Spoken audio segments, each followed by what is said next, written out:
Hello बच्चों, आज हम मोल कॉन्सेप्ट और इक्विवेलेंट कॉन्सेप्ट को आगे बढ़ाते हुए नॉर्मलिटी, मोलैरिटी और मोलैलिटी को पढ़ेंगे।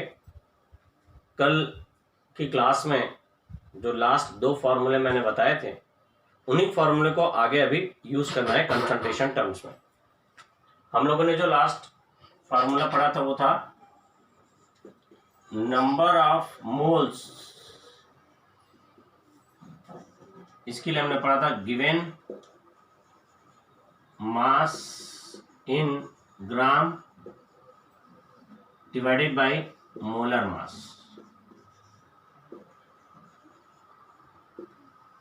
और दूसरा हम लोग पढ़े थे नंबर ऑफ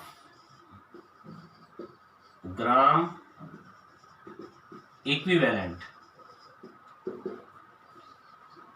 इसका फॉर्मूला था given mass in gram divided by gram equivalent mass. इसके लिए हम लोग W/m कर दिए थे और इसके लिए हम लोग बोल दिए थे W/e। ये मतलब ग्राम इक्विवेलेंट मास और ये W गिवन मास, यहाँ m का मतलब मोलर मास था।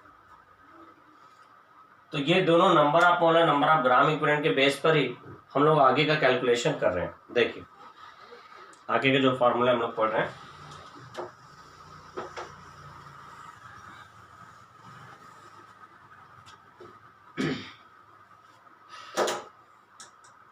मोलैरिटी, इसको कैपिटल N से रिप्रेजेंट करते हैं। नॉर्मैलिटी, इसको कैपिटल N से रिप्रेजेंट करते हैं। मोलैलिटी, इसको हम लोग स्मॉल m से रिप्रेजेंट करते हैं। ये तीनों मैं एक साथ इसलिए बता रहा हूँ कि इनमें कुछ सिमिलैरिटी है और कुछ थोड़ा थोड़ा डिफरेंस है। मोलैरिटी का मतलब होता है number of moles of solute upon volume of solution in litre. Normality का होता है number of gram equivalent of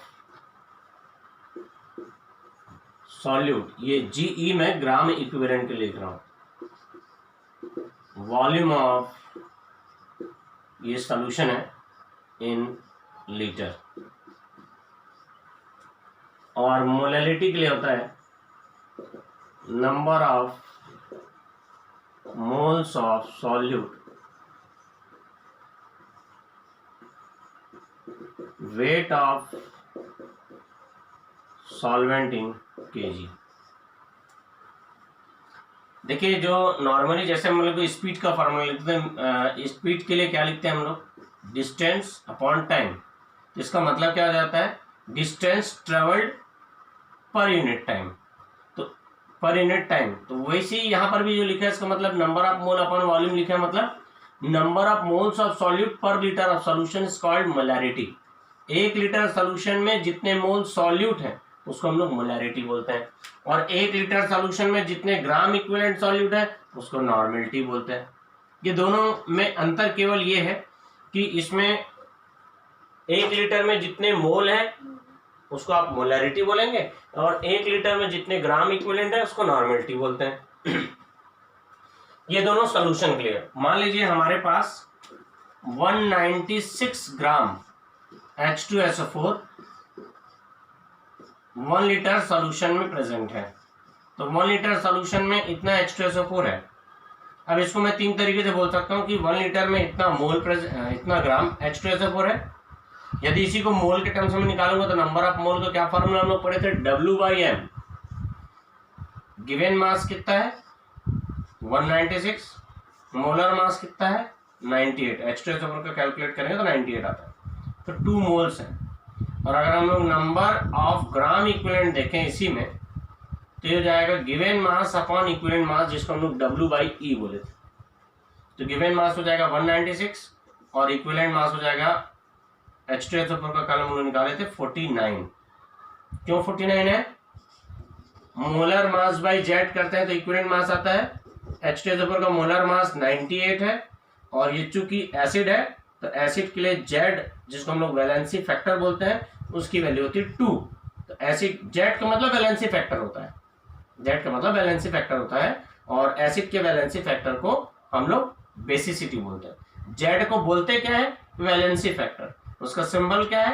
capital Z, या उसको कुछ बुक में एन से भी रिप्रेजेंट किया जाता है, पर हम लोग एन नंबर ऑफ मोल के लिए है, इसलिए वैलेंसी फैक्टर को जेड से रिप्रेजेंट कर रहे हैं। इस वैलेंसी फैक्टर या जेड का मीनिंग एसिड के लिए क्या होता है? बेसिसिटी।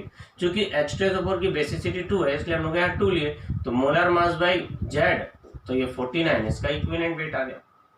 तो जब आपको ये पता करना हो कि गिवन अमाउंट में कितने मोल हैं, तो मोलर मास से डिवाइड करो। गिवन अमाउंट में कितने ग्राम इक्विवेलेंट है, तो इक्विवेलेंट मास से डिवाइड करो, तो 4। अब अगर 196 ग्राम H2SO4 1 लीटर सोल्यूशन में है, तो इसको आप ये बोल सकते हैं कि 196 ग्राम H2SO4 है, ऐसा बोल सकते हैं, या बोल सकते हैं कि 2 मोल है H2SO4 है, या बोल सकते हैं कि 4 ग्राम इक्विवेलेंट H2SO4 है। तो 1 लीटर में जितने मोल सॉल्यूट है उसको आप बोलेंगे मोलैरिटी, मतलब इस सॉल्यूशन की मोलैरिटी हो जाएगी 2। 1 लीटर में जितने ग्राम इक्विवेलेंट है उसको हम लोग बोलेंगे नॉर्मेलिटी, मतलब इस सॉल्यूशन की नॉर्मेलिटी हो जाएगी 4। क्यों? समझ में आ रहा है अपने को मैं क्या बोल रहा हूं? 1 लीटर सॉल्यूशन में 1 लीटर H2SO4 का सॉल्यूशन है, उसमें 196 ग्राम H2SO4 है, पर इसी 196 ग्राम को मोल में आप 2 बोल सकते हैं, ग्राम इक्विवेलेंट ग्राम्स में 4 बोल सकते हैं, ठीक, और बायोमास इसको 196 बोल सकते हैं। अब हमसे पूछा जा रहा है भाई कि 1 लीटर में कितने मोल है, तो आप बोलेंगे घुला इतना ही है, डिजॉल्व इतना ही है, और बोलेंगे 1 लीटर H2SO4 के इस सॉल्यूशन में कितने मोल H2SO4 है, तो हम लोग बोलेंगे 2। कितने ग्राम इक्विवेलेंट H2SO4 है, तो 4। कितने ग्राम घुले हैं, तो 196। तो जो नंबर ऑफ मोल पर लीटर है वो मोलैरिटी कहलाएगा, मतलब इस सॉल्यूशन की मोलैरिटी हो जाएगी 2। नंबर ऑफ ग्राम इक्विवेलेंट जो पर लीटर है, नंबर ऑफ मोल्स जो घुला है पर लीटर, वो molarity. Number of gram equivalent जो घुला है पर लीटर, वो नॉर्मेलिटी। और ये तो मास है, इसको आप स्ट्रेंथ बोल सकते हैं कि इतना ग्राम पर लीटर में है। तो अमाउंट ऑफ सॉल्यूट इन ग्राम पर litre of solution is called strength of solution. तो सॉल्यूशन के 1 लीटर में जितना ग्राम सॉल्यूट डिसॉल्व रहता है उसको सॉल्यूशन की स्ट्रेंथ बोलते हैं। सॉल्यूशन के 1 लीटर में जितना ग्राम सॉल्यूट डिसॉल्व रहता है उसको उसकी स्ट्रेंथ बोलते हैं। खैर वो बात की बात है, पर अभी ये चीज आपको क्लियर हो गया कि 1 लीटर में जितने मोल है मोलैरिटी, और 1 लीटर में जितने ग्राम इक्विवेलेंट है वो नॉर्मेलिटी। अब यहाँ पर देखिए नंबर ऑफ मोल कैसे निकालेंगे? नंबर ऑफ मोल का फॉर्मूला है given mass upon molar mass, इसलिए नंबर ऑफ मोल की जगह given mass upon molar mass लिख दिया मैं। हमको सॉल्यूशन किसका वॉल्यूम किस में चाहिए? लीटर में, पर हमारे पास वॉल्यूम तो मिलीलीटर में है, तो मिलीलीटर को लीटर में बदलने के लिए 1000 से डिवाइड कर देंगे, ये हो गया। अब इसको सॉल्व करेंगे हम, तो W 1000 ऊपर आ जाएगा, वॉल्यूम इन मिलीलीटर, और ये आ जाएगा M। अब हम लोग इसको, चूंकि आगे हमको सॉल्वेंट की भी जरूरत है, आप देख रहे हैं, तो सॉल्यूट और सॉल्वेंट को डिफरेंशिएट करने के लिए हम लोग सबस्क्रिप्ट लगाते थे बी सॉल्यूट के लिए ले रहे हैं, तो हो जाएगा weight of solute molar mass of solute, मतलब number of moles of solute हो गया। ये सॉल्यूशन का वॉल्यूम अपने को चाहिए था लीटर में, उसको मिलीलीटर में करने के लिए 1000 से डिवाइड किए थे, तो ये जो हो गया मोलैरिटी का फॉर्मूला हो गया। यहाँ ये वेट ऑफ सॉल्यूट है, मोलर मास ऑफ सॉल्यूट है, सॉल्यूशन का वॉल्यूम है मिलीलीटर में, और ये मोलैरिटी है। सेम ऐसा इसमें भी होगा, पर बस इसमें ये हो जाएगा कि मोलर मास की जगह इक्विवेलेंट मास आ जाएगा, क्योंकि इसमें हमको नंबर ऑफ ग्राम इक्विवेलेंट चाहिए। वहां पर volume of solution in millilitre है, इसको लीटर में बदलने के लिए 1000 से डिवाइड किए। सेम चीज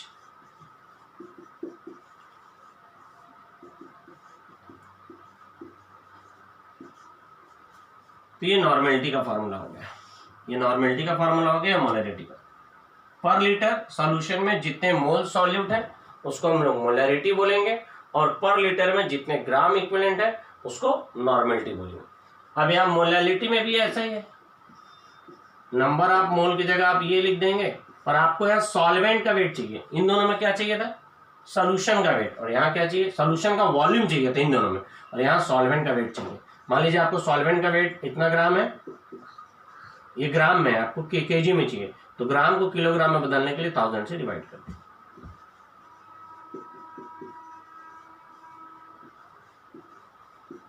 तो ये मोलैलिटी का फॉर्मूला है।